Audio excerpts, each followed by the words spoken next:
Anora is the latest film from independent filmmaker Sean Baker. He has one of the more impressive track records of any director currently working. You have The Florida Project, which was fantastic. You have Red Rocket, Tangerine. He has just carved out such a specific niche for his kind of films and his impact on destigmatizing a lot of themes of sex work and poverty and framing his stories with so much genuine human emotion surrounded by a lot of tragedy. Really is only the tip of the iceberg of his impact and what he has done in terms of his filmography. So obviously I was super excited for this. I feel like everybody and their mother was excited for this movie. They were advertising the shit out of it. The buzz coming out of Cannes was immeasurable, with several filmmakers, including Greta Gerwig, praising the movie as one of the best of the decade.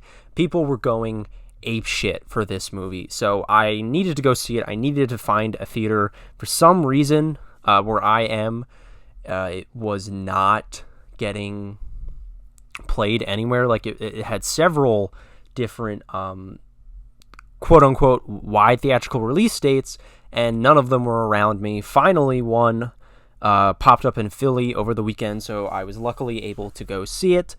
And I am not disappointed. I will say, I don't think that the movie is as great as other people are saying it is. I don't think it's this knockdown, drag-out masterpiece, but I did really, really enjoy my time with Anora, and I'm going to get into that as to why in a second, but I do want to explain kind of what's going on here. I wanted to try out this more kind of discussion, podcasty type review. One, because I need to get a new tripod for my camera, but also just because I feel like this could be a good format with movies that I have more to talk about and wanted to kind of go into spoiler territory. And, I can just write out a lot of my thoughts and not, go off of like a script, but more so notes and talking points and kind of, give in-depth thoughts, because this movie, I have a lot of those. Also, I just wanted to say that I was too busy, unfortunately, to get that Halloween themed video out this year. I really wanted to, but life got in the way. So yeah, that unfortunately will not be happening. But the Game of Thrones video, that is moving along quite well. I have a couple pages of a script for that, so that should be out probably by the end of the year. That's not like a hard deadline or anything, but I just wanted to put that out there. At the very latest, January, that should be out. So, yeah. And I'm going to be doing another roundup review before we get into, like year-end season, which is crazy that that's already coming up. We have around like almost 30 movies to talk about, which is crazy. Anyway, let's get back to it. Let's get back to Anora, and I'm going to talk about the positives first. I think Anora is able to create an atmosphere that really feels wholly unique, even to the rest of Sean Baker's work. I think that the movie kind of blends this almost mainstream kind of Oscar-y style with what Sean Baker normally puts out, and it's a very unique blend that I didn't know if I was going to be able to settle into its groove until about like 10, maybe 15 minutes or so into it. But once I grabbed onto it, it really, really took me for a ride that I loved where it was going.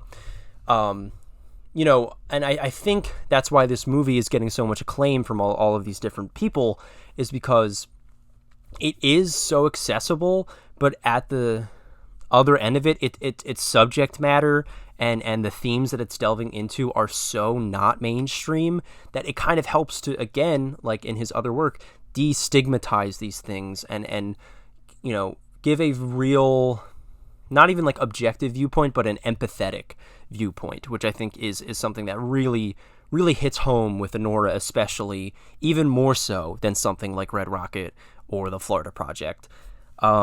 The character work on display, I think, is flawless. I think that all of the characters, from Yvonne to Annie herself to the guards that are, meant to watch over Yvonne. I think they're all fantastic. Igor, who you'll meet once you see the movie. Also, spoiler warning here.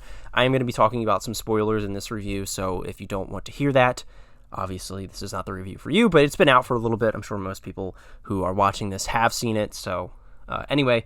But the character work here is so fantastic, and really the crux of the movie is getting to know Annie, or Anora, and how, her job and her life leading up to before Yvonne has shaped how she interacts with different people.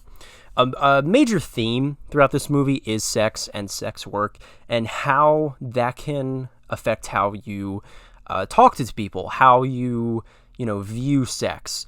And a lot of it is saying that it's hard to keep sex as strictly transactional. There's going to be feelings involved eventually, and that the practice of sex work can make people kind of view sex as like the only way to connect with another. And it's not saying that's a bad thing or not. It's just kind of plainly saying like this is how this particular thing can shape your worldview. It's never bashing sex work. It's never criticizing people who are involving themselves in it, but it is showing how it can affect that person's relationships, and especially their romantic relationships. So I thought that was really great. It could have very easily gotten preachy. It could have very easily talked down to people in the sex work industry, but it doesn't. It again, it humanizes them and offers a very fresh and empathetic viewpoint of them. And that lens is very much told through Anora and her friends. Mickey Madison, I think that's how you say her name. I could be pronouncing that wrong.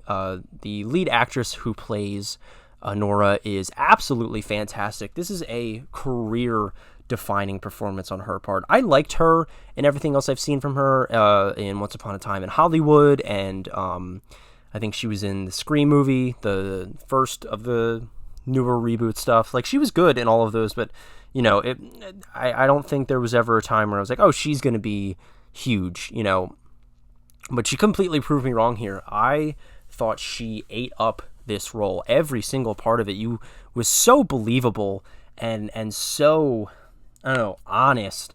It really felt like she had lived in this character's shoes before, and it felt almost like effortless to become this character. I also think that when the script kind of drops the ball a bit in making you believe why she's making certain decisions, which I'll get into in a little bit, she makes you believe it. And that, to me, is the sign of a true actress. Taking writing that has potential but maybe is a bit subpar in places, is, holding the story back a bit, but elevating it to be believable, elevating it to make it work. That is the sign of a truly fantastic actress, and I think she is. I would not be shocked at all if she was nominated for an Oscar, and I would be over the moon if she won. I thought she easily gave one of my favorite performances of the year. She also, I wanted to mention something real quick. She displays so much emotion through all different kinds of scenes as well. She does a lot of long monologuing. She does scenes when she's shouting in between characters talking over her. She does a lot of scenes without dialogue, and she absolutely kills them all. Again, a 10 out of 10 masterpiece of a performance. The supporting cast also kill it here. I think the guy who played Yvonne, this was touched on in another review I saw, but I do agree with it that I didn't know if that kind of performance would work for an entire movie, but I think it really does. I think, again, he sells it, and everyone else around him is really great, especially in their comedic moments. It's very believable. And another shout out to the guy who played Igor. What a great character. What a way to I don't know, kind of subvert your expectations in a good way. I hate using that phrase, but like I think that's a great example of how to do that. They add a lot of the supporting cast adds a lot of brevity to in between the emotional highs and lows of the first and third acts. Like, this movie goes for the jugular in terms of emotions in a lot of places, and it can be really, really heartbreaking, especially when you can feel these like swells of happiness, especially for Anora at the beginning of the film. And I think having those supporting characters there and having them be as funny and kind of lighthearted as they are really worked with balancing the tone of the movie. I was able to really buy into the relationship between Yvonne and Anora, despite the kind of societal constraints that were put on them. I think that, again, the themes of sex work and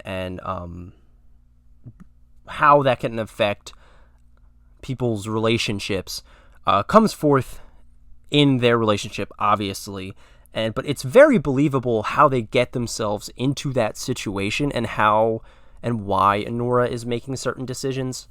I think that they both, she seems as they both, can't societally be in love, if that makes any sense, but they want to be. They don't care, they're going to do that anyway, whereas Yvonne just, eventually at the end of the movie we learn, saw her as another plaything, saw her as another means to an end. And it really was heartbreaking realizing that with Anora, because at the audience we can kind of infer that that's what's going to happen, but I believe her part of it because it felt so believable, it felt so real, it felt like a dream come true, and to see it all come crashing down like that in a real gut punch of a way really, really hit you in the heartstrings in the right way.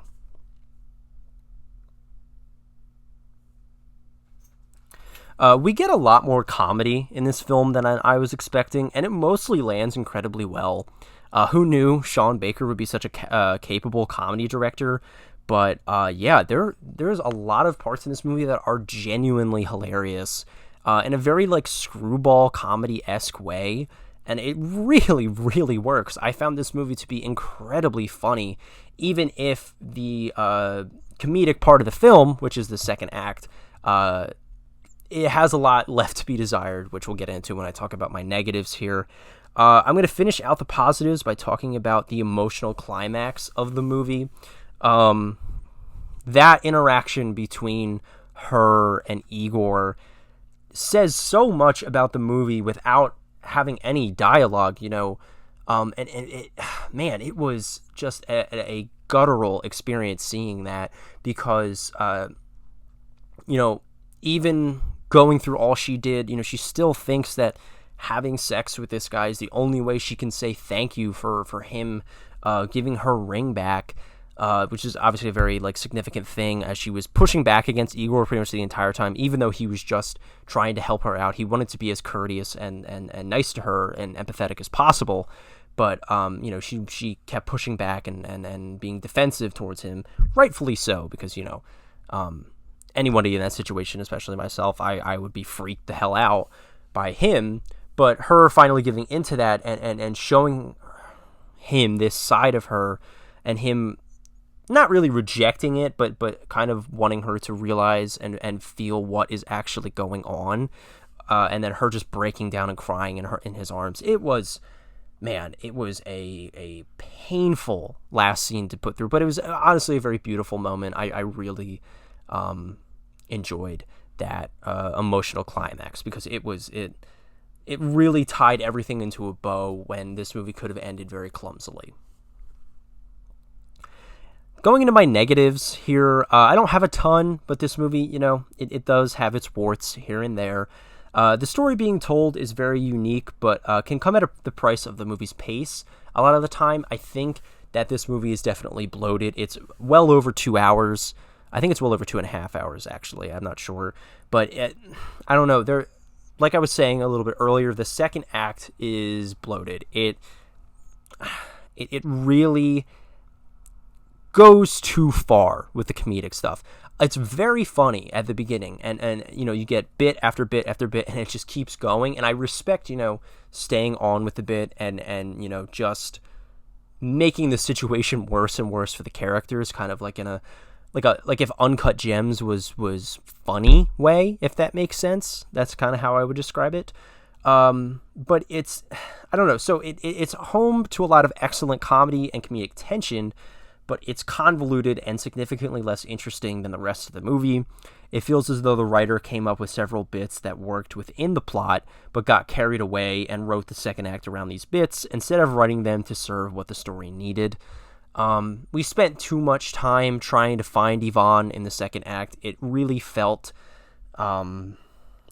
tedious after a while. It kind of felt like a chore to get through, and it grinds the movie's pace to nothing. And I again, it works on its own as being funny and entertaining, but serving the rest of the movie, it definitely feels like the most uninteresting part, and I felt myself kind of tuning out through maybe even a good 30 minutes of that second act. So if you just condensed that, you know, take the best bits from those and condense it a little bit more, and then add some runtime to establish more of a relationship with Yvonne and Annie, which was fantastic, but I just wish we would have gotten a little bit more of that and significantly less of the second act when they were trying to find Yvonne, especially towards the back half. I think it just could have been, we didn't need that, and it was easily the most uninteresting part of the movie. But that's really where my flaws stop. You know, it is a significant kind of dock against the movie that I have to give it, but it works really. You know, the rest of the movie works really, really well. I really enjoyed my time with Anora. The movie didn't quite live up to the monstrous heights of the acclaim it had received, but it was still a wholly unique experience. You can't really compare Anora to anything else but its strengths, with its strengths and weaknesses. It was a bold step forward for Sean Baker, and it's pulled off incredibly well. Again, Mickey Madison gives a career-defining performance. I mean, she was I got cut off there for some reason. But I just wanted to say again, Mickey Madison, career-defining performance. She did such an excellent job. And yeah, this was definitely a bold step for Sean Baker. I think that he mostly pulls it off with it. You know, there's some growing pains here, but I think this is definitely a good step for him, and a really great movie overall. So I'm going to give it a strong 4 out of 5. I could see that number even going up the next time I watch it. Who knows? But did you guys see Anora? What did you think of it? What do you think of this new concept of me doing these longer form reviews like this? Let me know in the comments down below, and I will see you with the next video. Thank you guys so much.